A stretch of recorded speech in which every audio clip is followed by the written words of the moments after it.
Hello everyone, welcome to this Melbourne Feminist History Group seminar. We've got two great speakers tonight, Carla Pascoe and Alistair Thomson. Before we start, I'd like to acknowledge the traditional owners of the various lands on which we're Zooming, acknowledge that their sovereignty was never ceded, and acknowledge any Aboriginal people here with us tonight. The format for tonight, Carla's going to speak first, and then if anybody has any immediate questions, you can ask them, then Al will speak, and people can ask him direct questions, and then we'll have some combined questions because we're really pleased to have two topics that speak to each other. Carla, who's a ARC DACRA Fellow at Melbourne University, is speaking on the last generation, environmental activism and the history and future of the family. And Al at Monash is talking about from dads to hands-on parents, reflections on Australian oral histories from the 1980s to the 2000s. So Carla, do you want to start us off? Sure, thank you, Tim. I'm just going to share my screen with everyone.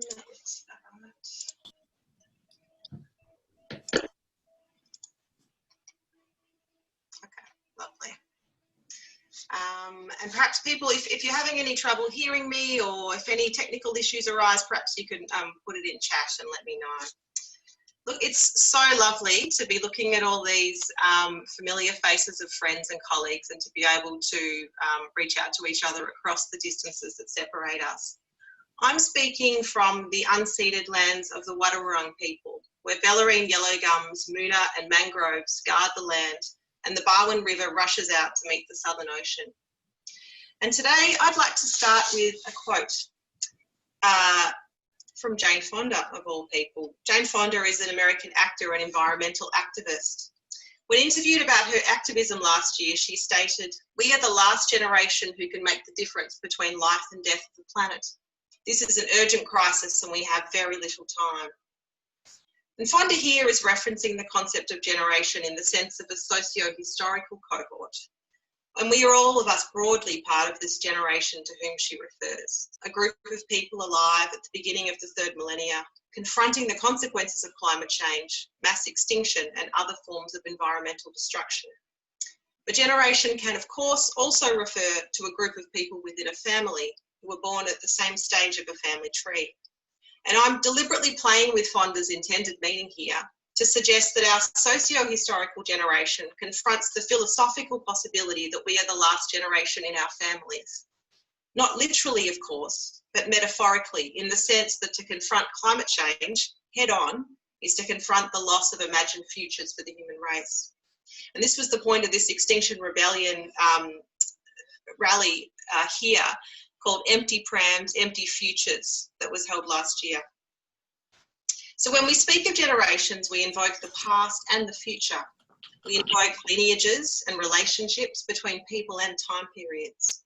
When a person decides to become a parent, by implication, they assert a belief that there will be a future for the human species in which their child may participate. But we are now living through the age of the Anthropocene, an epoch in which human actions are threatening the future of the natural world in direct and measurable ways. Across the globe, environmental activists have been protesting the wholesale destruction of the planet in ever greater numbers.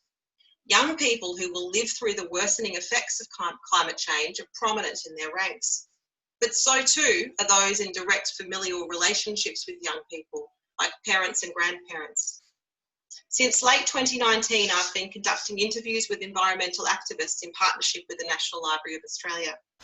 In my paper today, I'm going to analyse the life history interviews of three narrators, considering the ways in which both intergenerational relationships, as well as relationships to different temporalities, inform the motivations of parents and grandparents involved in environmental activism.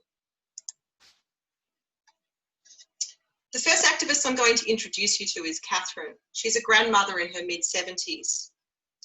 Catherine was born in 1943 in London, and her mother's struggles with mental illness dominated Catherine's childhood. Her mother was placed in a mental institution and given electric shock therapy when Catherine was young. Her mother was later discharged and raised her daughter essentially as a single parent, as her father lived in India. Catherine recalled feeling angry that her mother couldn't be like everyone else's mother, but she also appreciates the fact that her mother fought tooth and nail to gain financial aid to give Catherine a good education.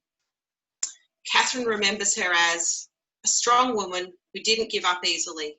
Those are the things you need to remember her by, not by her mental illness.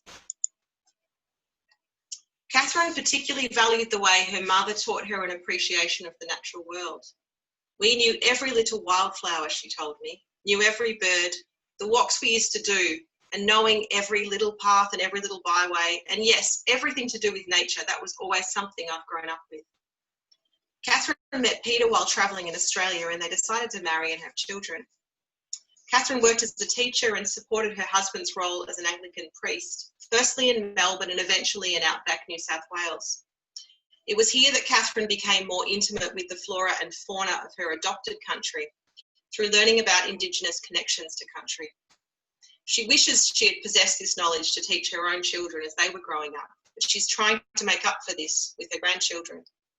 She said to me, "I think probably I realise now, and I make a point of talking to the grandchildren about the need to know about Aboriginal history, to know about politics and what they do or don't do. We've taken them up to the Jupwarung trees at Ararat so they can begin to see and understand." From 2008, Catherine began to get more involved in political issues, participating in door knocking, phone calling and handing out pamphlets with environmental organisations. But it was Greta Thunberg's school strike for climate in 2018 that really inspired her. I think it was just a sudden realisation that I had to do something locally.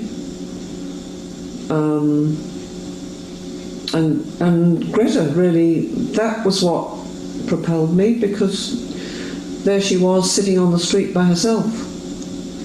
And I thought, well, I could do that. Where do I do it? That's the issue. I think Peter was quite glad. He said, "I'm sick of you shouting at the television. Get on and do something." Catherine remembers looking at Thunberg and thinking, she's only 15 and I'm 75 and I've had so much more of a life than she may. And if a young girl can do this, so can I. She started a weekly protest outside the office of her federal member of parliament with some sandwich boards that talked about the climate emergency. She was eventually arrested for trespassing in a public place, but her activism continues unabated. I think it was just a sudden... In Catherine's view, good mothers teach their children and grandchildren about nature, and mothers are naturally aligned with caring for the planet. I mean, and do you know the amount of women who are activists, you know, calling it Mother Earth, that's not for nothing, is it? I'm not saying they're not wonderful men who are concerned for the planet, but yeah, Mother Earth says it all, doesn't it? Well, what do you think is the connection between being a mother or a grandmother and caring about the planet? Oh, I think they're all wrapped up in one. Yes, absolutely. And my passion for my grandchildren to have a beautiful life in this beautiful place. And my anger or my outrage that anyone should spoil that for my children and my grandchildren. So Catherine's narrative is certainly about overcoming failures of the past, including her pleasure that she can express her love for her children and grandchildren in ways that her mother could not. But her life history is also about building upon the legacy that her mother bequeathed her. Her maternal and grandmaternal love is protective and assertive in ways that are similar to her own mother's. In Catherine's life history, the nurturing side of maternal love also has a fierce aspect, the ferocious rage of mothers when their descendants are threatened. I mean, not... I'm going to turn now to talk about Leonard. As a father involved in environmental activism, Leonard's life history has similarities to Catherine, but also distinct differences. He was born in 1978 and grew up in the Adelaide Hills. He remembers feeling engaged in politics as a child, His parents would hand out leaflets for the local ALP branch, watch the evening news together and talk about political issues with their children. As a child of the 80s, Leonard was aware of certain environmental issues like acid rain and ozone depletion, but protests like the Franklin Dam dispute seemed to prove that they were ultimately resolvable. As an adult, Leonard became a scientist. He married and had 2 children, the first born in 2012. And he recalls, "I don't remember I was having discussions about the environmental impact of having a child. We knew that the world has a lot of human beings in it, but I guess we both felt that that was up to us. It was not something we discussed much at that point, but certainly something we now talk about a lot." Leonard felt that becoming a parent did not initially change his political attitudes. If anything, he felt fortunate to live in a well-functioning social democracy with free, high-quality health and education systems. But then his perspective on the urgency of climate change started to shift. Leonard anticipated that the federal election of May 2019 would be a climate change election. He believed Labor would win office and introduce environmental reforms. When a conservative pro-coal Liberal government was instead elected, Leonard decided, "I'm going to have to join Extinction Rebellion," and he joined the next day. He and his wife began attending climate change rallies separately because someone still had to be home to mind their children. He eventually made the decision to place himself in a position where he knew he'd be arrested because he felt this was an important part of Extinction Rebellion's strategy of drawing attention to climate change. Leonard explained to me that while he envisages several possible futures for the planet, the possibility that his children will have to live through the worst case scenario of a hothouse planet is what drives his activism. Is that I will be old before the worst of this happens. But my children won't be. And the prospect of seeing them suffer in such a world, even as I'm preparing to leave it, is, to me, horrible beyond belief. And that makes me very worried and very sad and anxious. And strangely, not actually depressed. And I think the only reason it doesn't make me depressed is because I feel that I am starting to take action to do something about it. Leonard ended his life history interview with a message to his children, imagining them listening to his interview when they are adults. I would say that I'm sorry I didn't start earlier, because there was clearly so much to be done.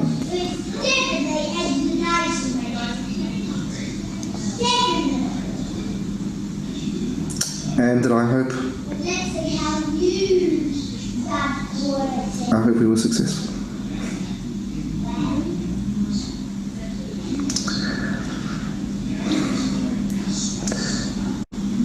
I think one of the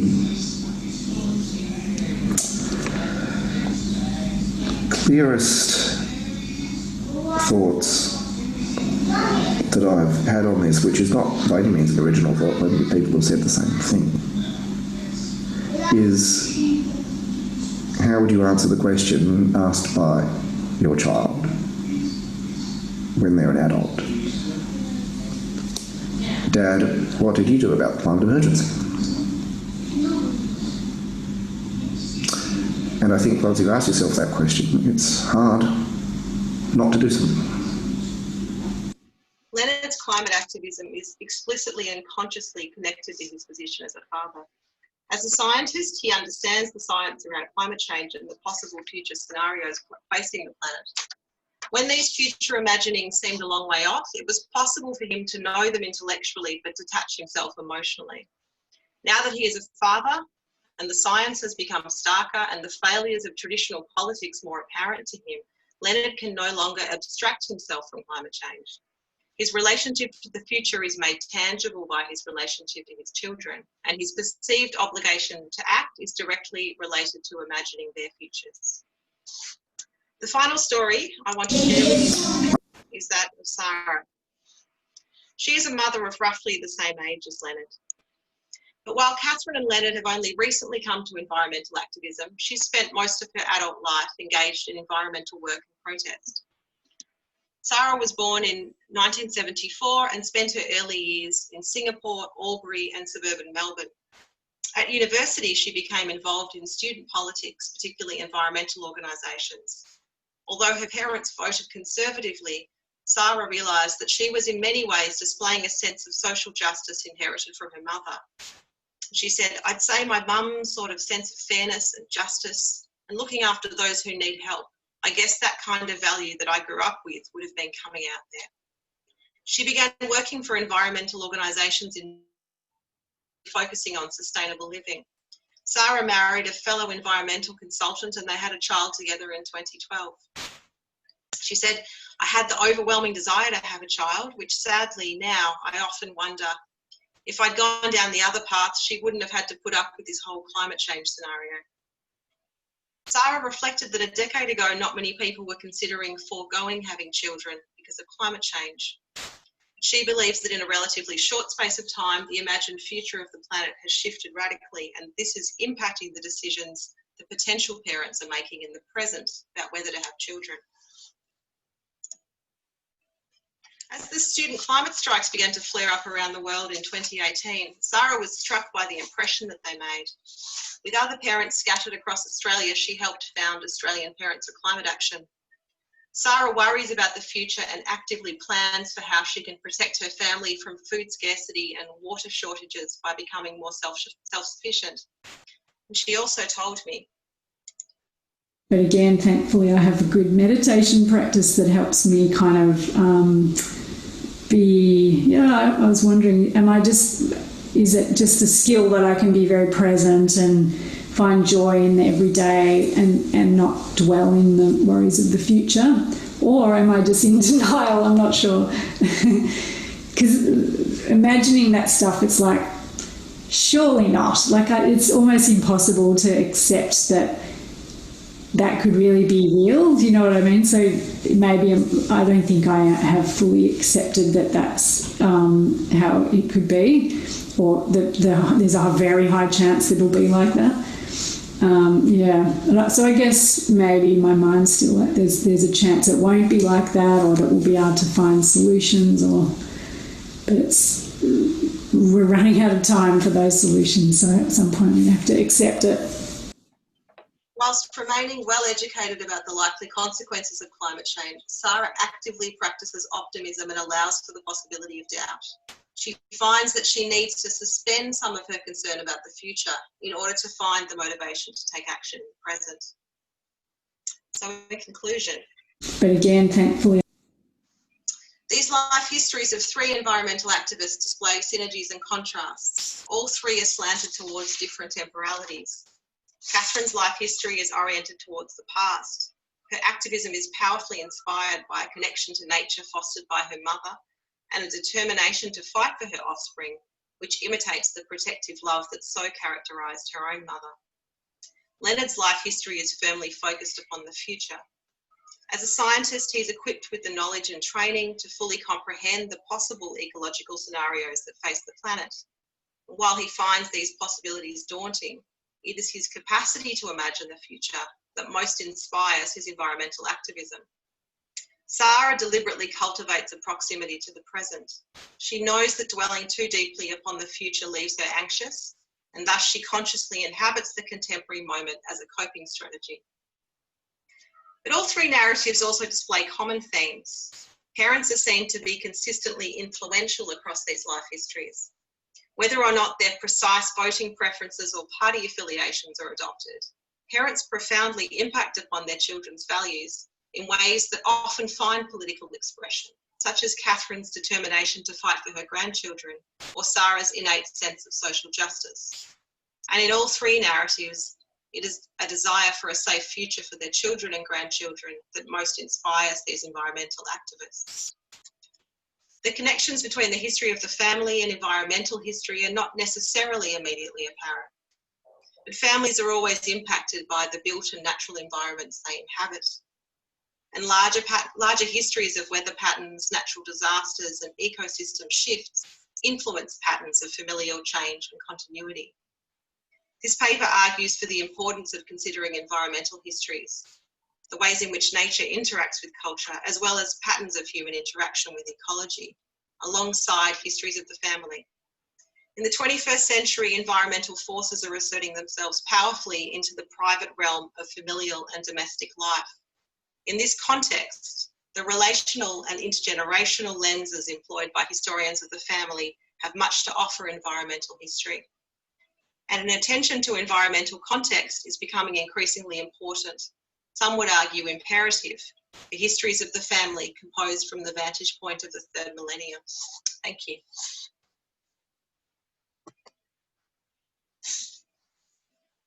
Thanks, Carla. That was really stunning and really stimulating, really lovely.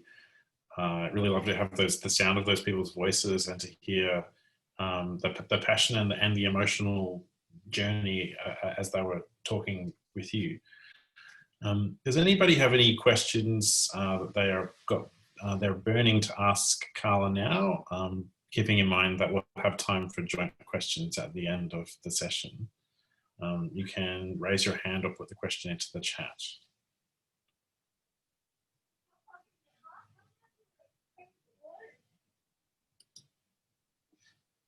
Ruth? Thank you.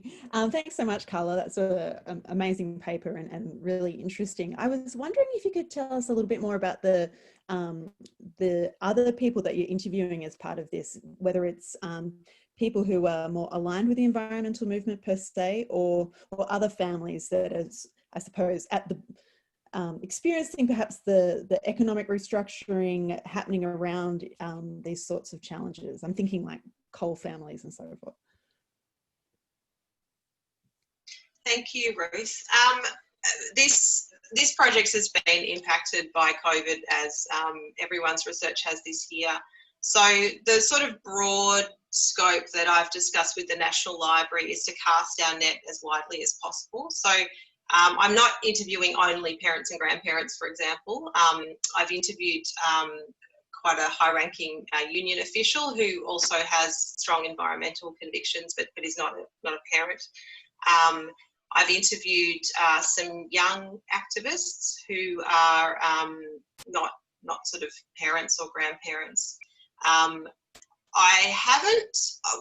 Another thing I'd really like to do is to expand the sort of place range, because I think the ways in which activism is practiced and experienced really differs depending on where you're living, and it would be wonderful to also interview some people that are experiencing things like the slow demise of the coal industry.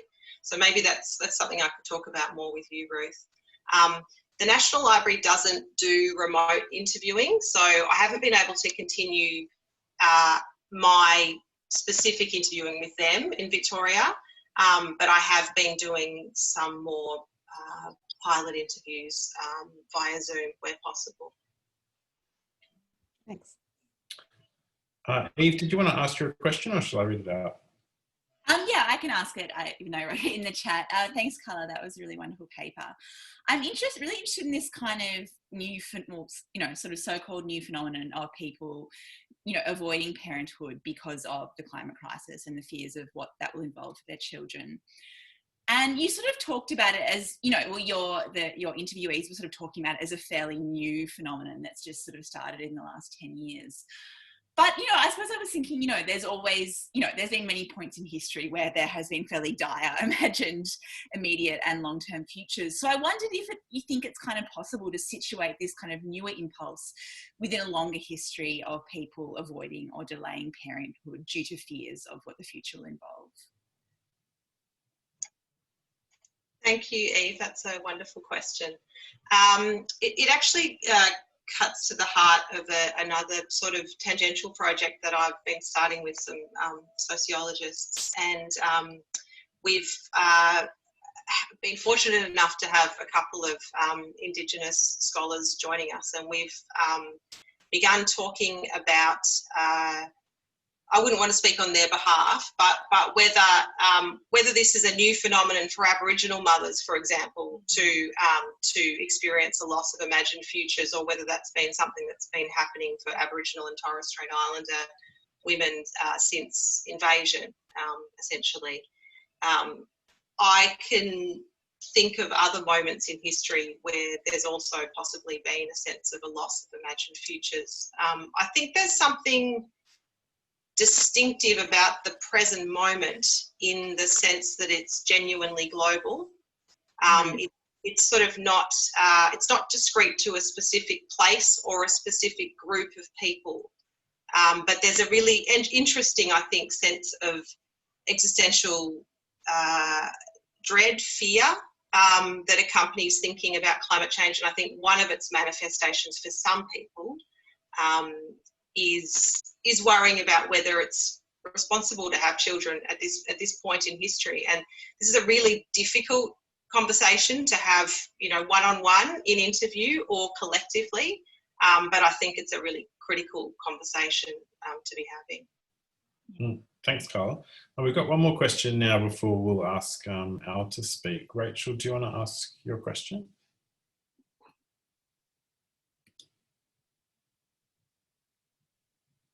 Rach isn't talking, so I will ask it. Rachel's interested in the difference between external activism, Extinction Rebellion, and what you call home activism, that is sustainable living. Do you distinguish between them? Thanks, Rach. Good question.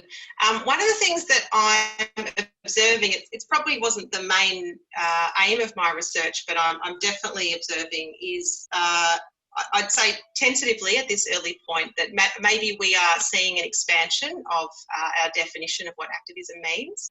And this is one of the things that I've been pursuing in my interviews with people. So I ask them what activism means to them. And it is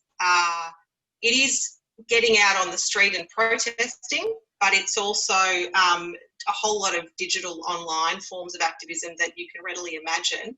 But including not so much the obvious things like signing a petition or writing an email, but also getting in the chat on social media and making an environmental point in the chat, in your comments. It's definitely sustainable living and the personal choices that we make in terms of do you go vegan, do you put solar panels on your roof, do you own a car? But this is where I think it's really interesting. People see it as increasingly a responsibility to keep climate change front and centre in our daily conversations as well. So when for example, Catherine that I talked about before gave me the example that she's wonderfully militant, and she said to me, every time someone says, wow, isn't it really hot today? I say, yeah, do you think that's normal? So she's constantly bringing up climate change, and she sees that as part of her role as an activist. So I do think these interviews suggest that maybe our definitions of activism are expanding in really interesting ways. Great. Thanks, Carl. We might move over to Al now. Also, surprise, surprise, oral history. Do you want to take it away, Al? Yeah, thanks. Just sharing the screen. Look, it's lovely to be amongst such a wonderful gathering of feminist historians, and it's always lovely to speak alongside Carla. Excuse me.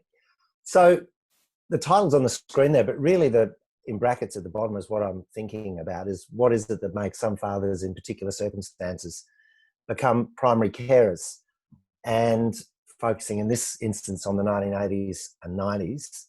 And, oops, it's not moving. Yes. I'm just going to, so I can see my screen, sorry, I've just got speaker on, get that all out of the way. So this is part of a project, a collaborative ARC project. You can see there's a whole list of us working on a history of fatherhood and family life in 20th century Australia up to the present day. And it's a project that's using existing archive collections, both documentary and oral history collections. So we're not actually conducting new interviews. So we've been using interviews from a whole load of oral histories that are already in the archives, including, for example, the Australian 1938 project. But the project I'm talking about this evening is the Australian Generation Oral History Project and interviews. Some of you will know about it. I was involved in making it. There are 300 life history interviews that we conducted A few years ago, they're average about 4 hours each, usually conducted over a couple of sessions, with Australians born between 1920 and 1989 from a wide range of different backgrounds, pretty diverse demographically. Most of the interviews, or a majority rather, are available online via the National Library. Some are still restricted access. And for this talk, as just one subset of the sort of different generations of fathers that we're looking at, I'm really looking at the men who became fathers who were children of the post-war baby boom, who'd mostly grown up in fairly conventional gendered division of labour families with breadwinner fathers and mothers mostly as housewives and mothers. Men who became parents from the mid-70s to the late 90s. And I guess we get the phrase second wave because they were becoming fathers during and after the initial impacts of second wave feminism, but also significantly after the end of the post-war economic boom with the oil crisis in the mid-70s. So men's employment became much less secure than maybe it had been in the preceding couple of decades. And I've written a little bit about this already in a book that published last year. And the men of this generation that I've looked at the interviews, they very much wanted to be a different type of father compared to their own fathers, who had who'd been breadwinners, who, although they admired the fact that they'd managed to keep the family well, often, and particularly in comparison to the 1930s, for example, so in the 50s and 60s doing all right, but also recognised that their fathers were absent a lot and didn't see much of them and had emotionally distant relationships often. So they wanted to be different types of fathers. In interviews, many of these men emphasised their paternal contributions, whether being there at the birth or changing nappies or taking kids to sporting events and so on. So it was very strong emphasis in the interviews that they were a different type of father from their own post-war fathers. But actually, when you look closely at the interviews, there really wasn't a substantial difference in terms of the gender division of labour. They still were working full-time. Their wives were doing, and partners were doing most of the childcare. And indeed, the stats suggest that in the early 90s, less than 2% of fathers were primary carers in Australian families. And I guess what I want to do is, partly because there's so much grim news at the moment, I want to actually look at those 2%, look at men who are fathers and not conventionally in the 80s and 90s. And the two questions I want to ask in this talk is, well, what were the economic and social and family and personal factors that made a difference, and what inspired or enabled or forced their unconventional roles? I'm also interested, but I'm not going to talk about it much here, about how they experienced their primary care role and how it impacted their relationship with their children and how they look back on it in later life. And we could talk about that in discussion.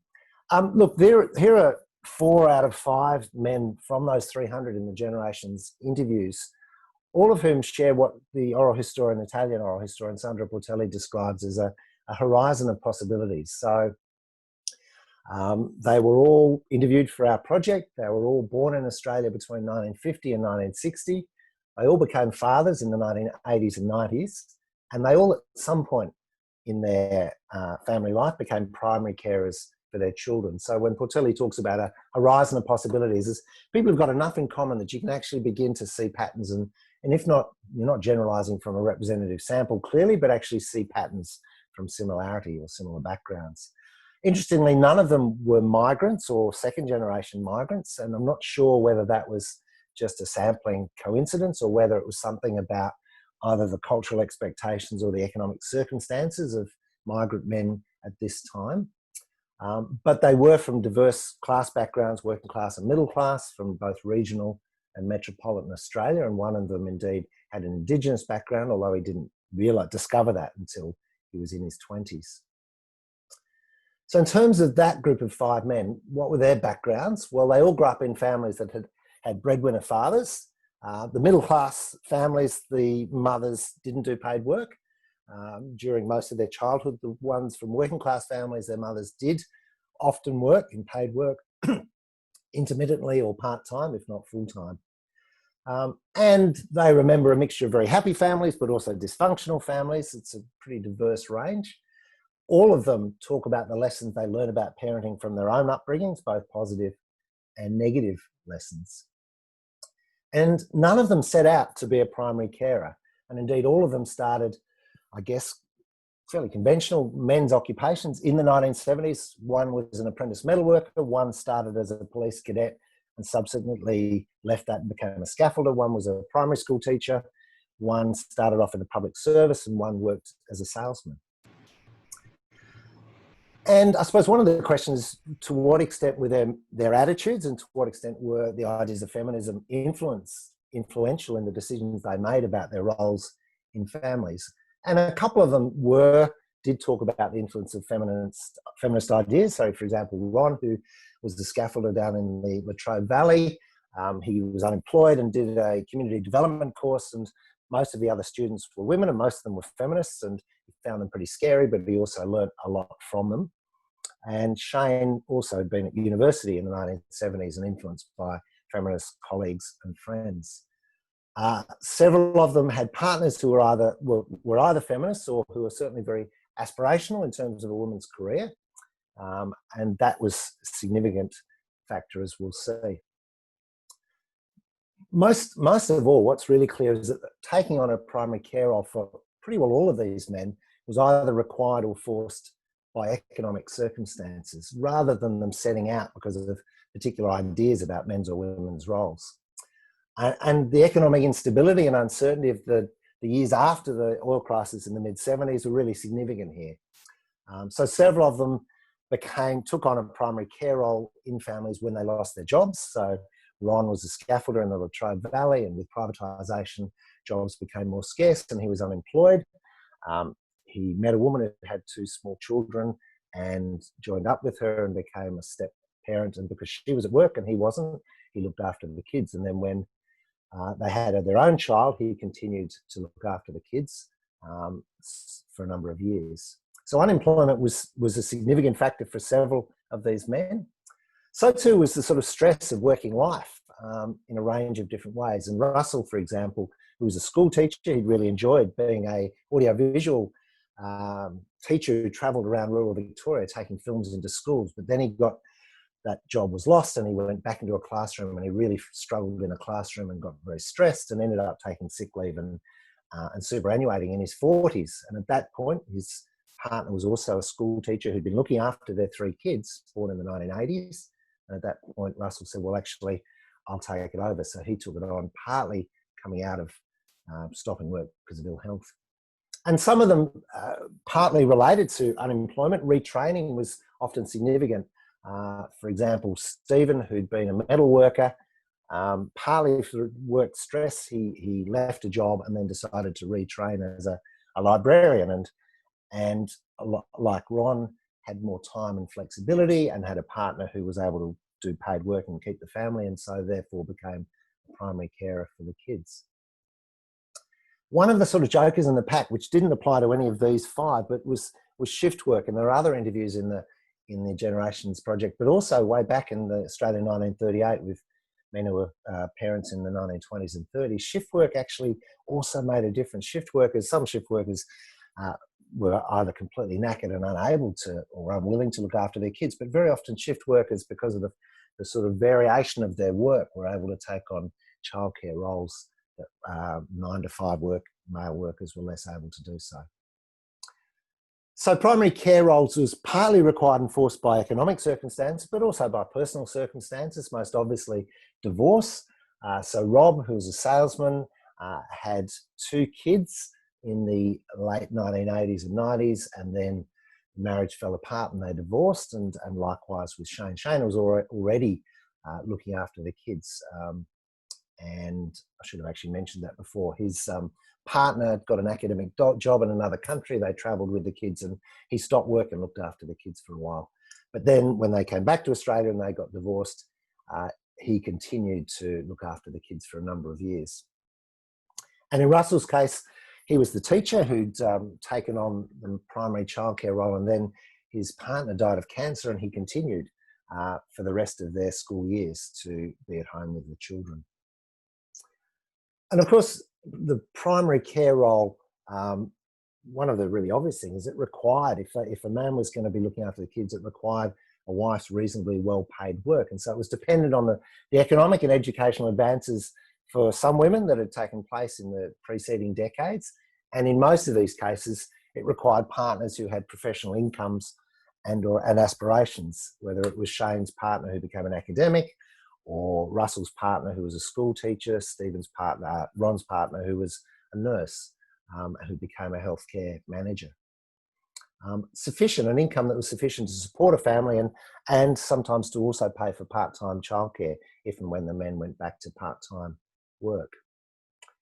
And it had to be also in an economic context in which one wage was sufficient, which very much less likely to be true now, but in the 1980s and 90s was still possible if, for example, three of these men were living in regional Australia where the lower cost of living made it possible to survive on one wage, or circumstances like Russell, who'd got superannuation after taking sick leave, so they were able to then survive on one wage plus superannuation, and some of the men unemployment or other sorts of welfare payments supplemented their partner's income. And in a number of cases, the employment of the father, and these were men who were really well paid, enabled them after divorce to continue in a well-paid professional job alongside and to continue to be, if not, to be a primary carer, say, having the kids 1 week on, 1 week off. But in Rob's case, for him, it was not only the fact that he was able to afford a home for his children separately from his ex-wife's home, but also had a supportive and flexible employer. And many of these men talked about that not being the case. So he was able to do most of his work on the evenings and the weekends when he wasn't looking after his kids, and also was able to afford to buy or to rent a second home for raising the children. What's really interesting in all 5 of these cases, and this is really different from looking at families and in the 1920s and 30s, is just how little extended family support seemed to make a difference here, often because they were separate from where extended family might have been. But again, it may just be something to do with the sample, but they weren't relying significantly on extended family in these situations. Clearly, the age of the kids and the duration of paternal primary care mattered a lot. Most of these men were looking after kids when their kids were at preschool and primary school. Most of them stopped and returned to work when their kids became teenagers, except for the widowed Russell. And I guess for another time and for your questions, we might want to, I could talk more about how I can just briefly say, in terms of how did they experience their primary care role. On the one hand, they experienced many of the sort of challenges that women at home in the same sort of time period were experiencing, the exhaustion and difficulty and loneliness of being at home with kids. But they also talk a lot about the difficulty of being very unusual at the time, and about other men giving them a hard time, or other family members, or in childcare sort of settings being sort of looked on with some degree of suspicion. In terms of how it impacted on their relationships with their children, they all talk about just how significant it was, spending significant years, spending a lot of time with their kids in ways that many of their peers weren't able to. And they look back at it, almost all of them look back at it. Actually, I suppose the interesting thing is a lot of the other interviews with men talk about being fathers in this time, but the primary focus of a lot of their interviews is their career and their life's work. Whereas for these men, if you were thinking about what do they see as the most important set of achievements in their life, they focus on their raising of their children, their relationships with their children, as being central. So it really did make a difference, not only to their relationships, but how they look back on their own lives. And just to conclude, in terms of lessons for 2020, I mean, nowadays, the stats suggest that about 4% of Australian fathers are primary carers. It's so much harder to be a sole carer at home without having 2 incomes. But in heterosexual couples, the recent research where you've got the youngest kid aged from 0 to 4, you can just see the stats there, the significant gender difference still between men and women in terms of proportion of paid work, domestic work and childcare.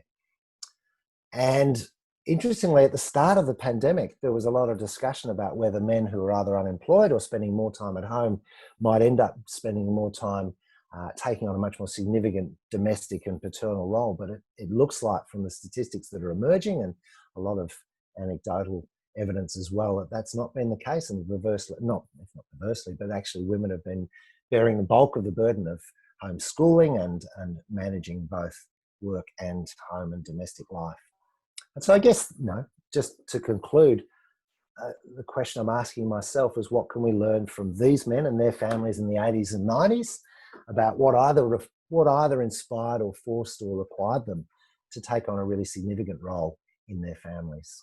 And I'm going to stop there. Thanks, Al. That was really great. I love the combination of cultural influences, classic economic explanations of situations linking to present times. I found it very shocking that the patterns of parenting had only changed as much as they have between the 80s and today, that 40 years, that multiple generations of feminists haven't transformed practices of parenting anywhere near as much as I would have expected. So we've got about 10 minutes left. If anybody has to start out with some questions directly for Alistair, and then perhaps we can move on to some combined questions for both Carla and Al. I can't see all of you at once, so putting your hand up digitally or putting a question in the chat's probably the best way to do it.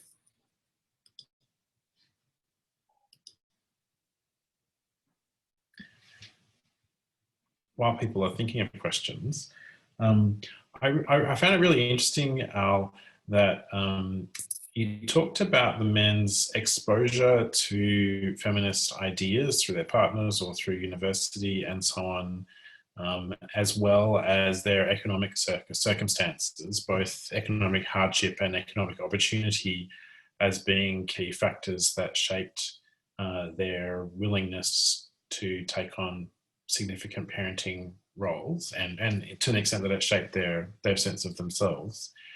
But do you have a sense of the relationship between that, like feminist culture or exposure to feminist thought and their economic circumstances?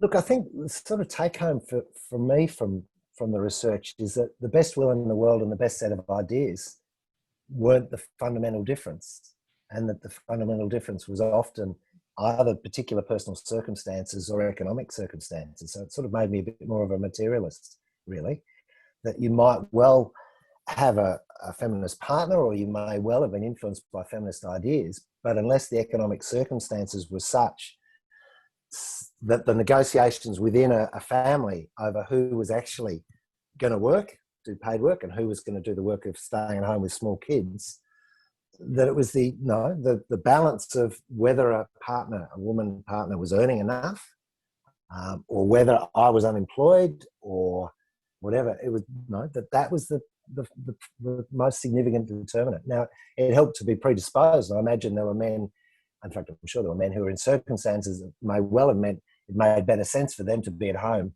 than their partners, who didn't do so because they just thought it was of an appalling prospect.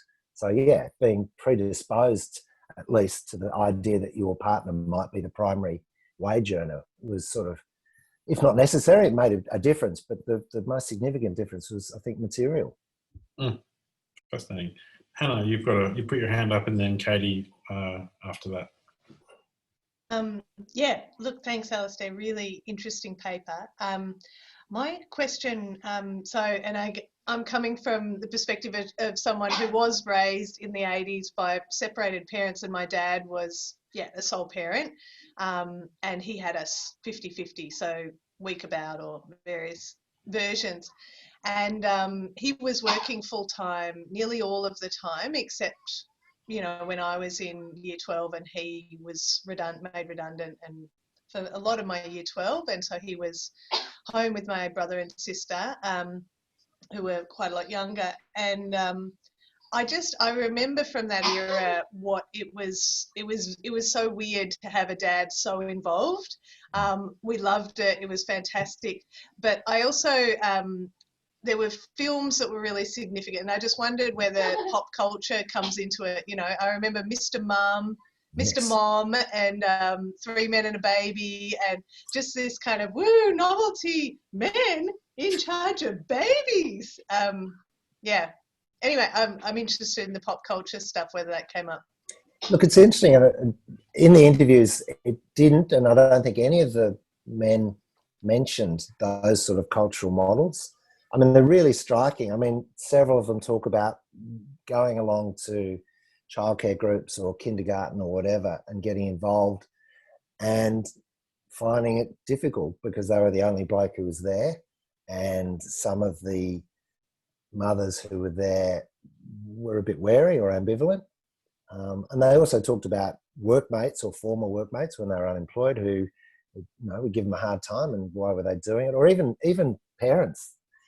So yeah, I think they felt like, I mean, maybe your dad did too, I'm not sure, but they did feel it was a bit weird. And that didn't make it easier. Yeah. It was, yeah. I remember him going, we were part of a separated single parents group that the local church ran, and we'd go to camps and things, and he was hot property.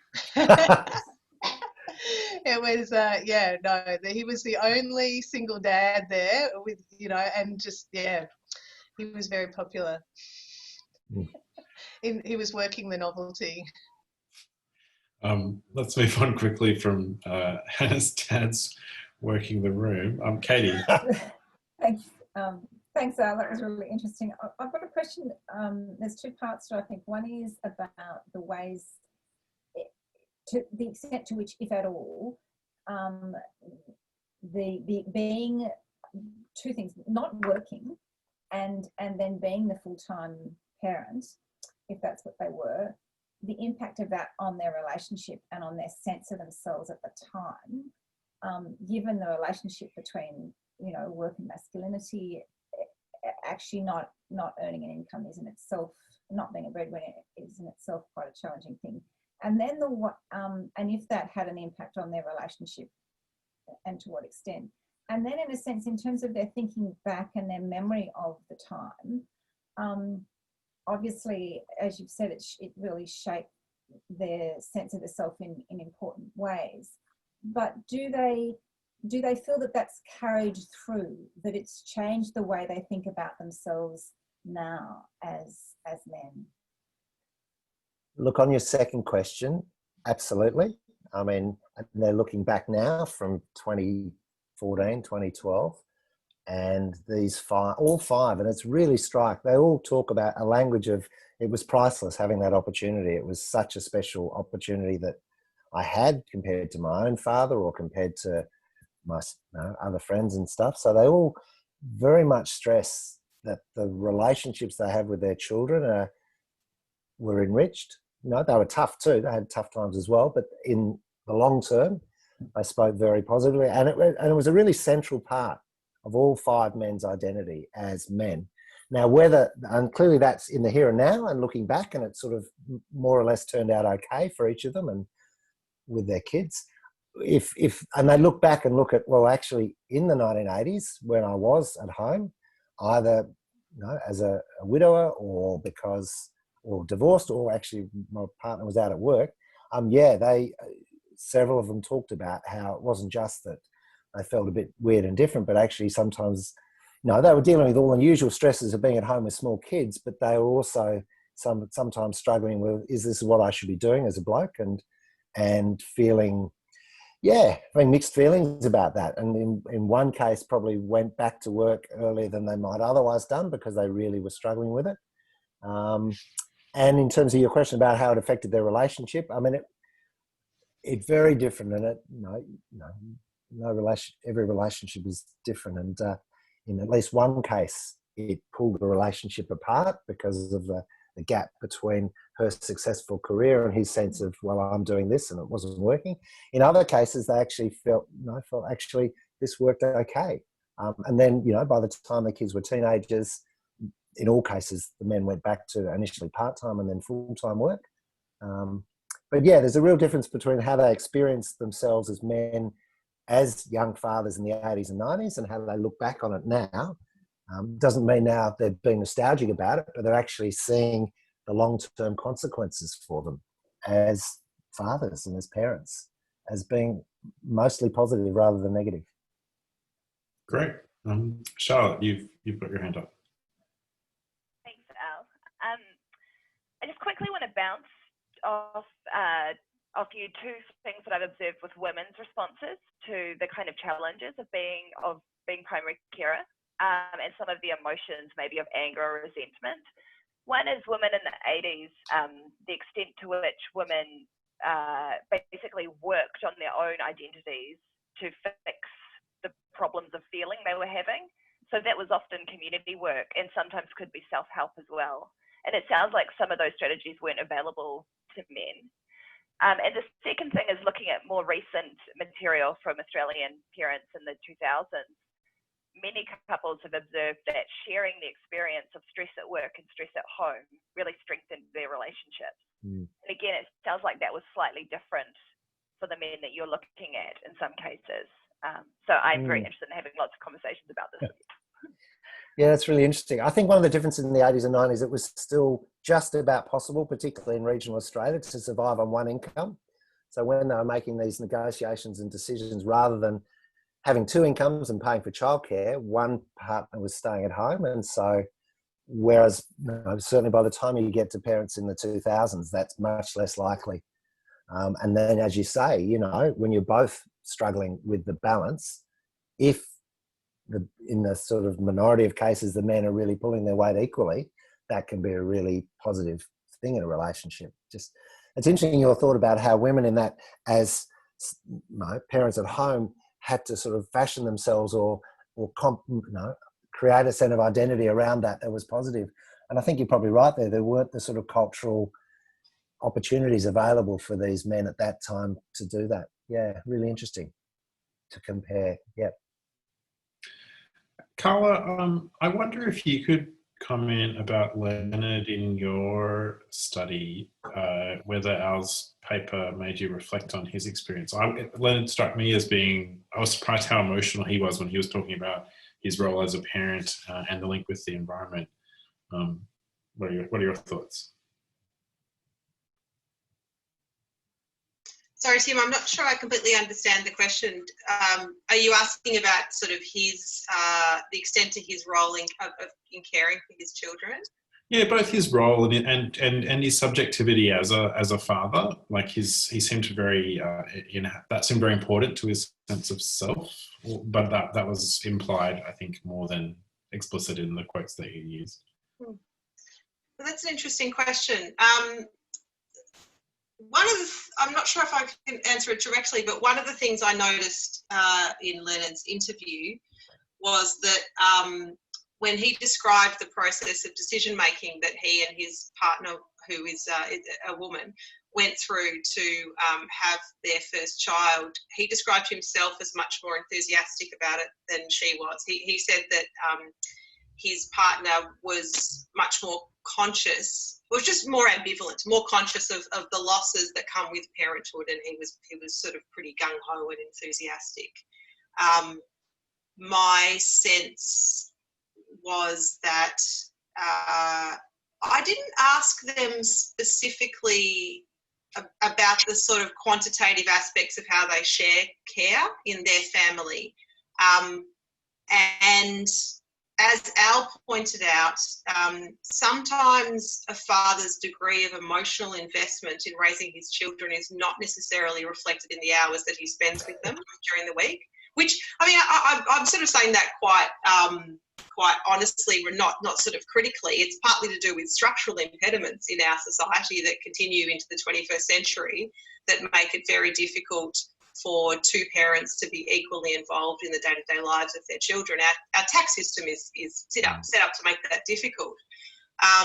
But emotionally, yes, I think he was very involved. And one of the interesting tensions that played out throughout Leonard's life history was that the main sort of mode of subjectivity that he inhabits is a very rational and objective one that is related to his professional career as a scientist. And he is very comfortable and incredibly intelligent and eloquent when talking about, let's say, he gave this brilliant sort of analysis of the Australian political system and this brilliant scientific analysis of all the different possible scenarios that face us when it comes to climate change. But one of the reasons that I wanted to play the excerpts I played tonight, with all of, even though they're, as you notice, they're quite slow, he's really hesitating in working his way through what he wants to say, is that this was the only time that Leonard lost his poise and was visibly very affected. And that's sort of the point that I was trying to get at, is something about the passion that he feels about his children and his role as a father broke him out of his predominantly intellectual way of relating to science, including the science of climate change, and forced him into kind of an affective, emotional relationship to the possible consequences of that science. I don't think I've completely answered your question, but just trying to unpack a little bit more what it is that I noticed when talking to Leonard. And I suppose just the other thing is that I chose those quotes because I think they're incredibly poignant, because you can hear his children playing in the background. And I think he and I were both very conscious of that while he was talking. I mean, I had tears in my eyes while Leonard was talking. Yeah. Thanks, Carla. I wonder, Al, if Carla's reflections on the ways in which environmental history speaks to family history had any resonances in your paper. I mean, the men that you're analysing were coming, their exposure to feminism would have been presumably also at the same time when the environmental movement, was becoming a thing. It was framed a bit differently than the current climate emergency, but did that come up at all? And did any of those themes resonate in your work? I suppose in one way, at least one of them, who was in regional Victoria, talked a lot about the importance of being in the country and with his kids and outside and educating them about the environment and so on and so forth. If I'm honest, it's Carla's work about mothers and mothers in families that's had the biggest influence on our project. You can't talk about fathers without talking about mothers, and it's really a project about families and family dynamics and negotiations in the sort of contexts that shape those negotiations, whether it's the tax system or pay levels or the availability of childcare and so on. So yeah, really very fortunate to have benefited from all the research Carla's done over the years on mothers and families. Fantastic. We should probably wrap it up. If anyone else has an urgent question, now is the time to digitally raise your hand or speak out. Our next paper and final seminar for the year will be on October 6th, and Noah Reisman. I've just lost the sheet digitally, so I won't read it out. It'll but feature, anyway. yeah, Noah Reisman and Adrian McCrory, who I believe is here tonight as well, on the transgender history DP that they have at ACU. So it should be great. Thanks for stepping in, Eve. Well, thanks for joining us, everybody. I hope you've enjoyed it. I found it very, very stimulating and interesting set of papers and lovely questions, and look forward to seeing you all again in October. Lovely.